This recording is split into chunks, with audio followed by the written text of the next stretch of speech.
छुट्टी का दिन हो और बच्चे घर रह जाएं, ये भला कैसे मुमकिन है। आ गए बड़ों के हमरा चिड़ियाघर और खूब की मौज मस्ती।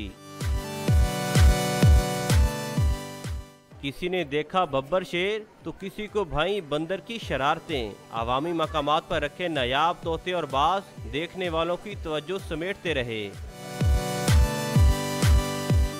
बड़ा मज़ा आ रहा है, हम बड़े एंजॉय कर रहे हैं। हमने अभी तक भालू देखा है, शेर देखा है, चीता देखा है, अस्दा वगैरह, हम ये सारी चीज़ें देख रहे हैं। अभी हमने बहुत ज़्यादा चीज़ें देखनी है यहाँ।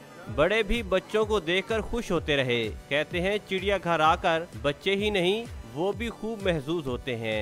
3 वीक से मैं इनको लेके आना चाह रहा था, लेकिन आज फिर बहुत जिद ने जोर पकड़ा तो मैं लेके आया हूँ। बच्चे जिद करते हैं कि हमें भी दिखाया ये कैसे होता है, ओरिजिनल कैसे होता है, फिर लाना पड़ता है और अच्छी जगह है। जानवरों को देखने के साथ साथ किसी ने की घुड़सवारी तो कोई मनपसंद अशिया खाकर तफरीह का मजा दुबाला करता रहा। कैमरामैन फैसल रजाक के साथ आरिफ मलिक, डॉन न्यूज़, लाहौर।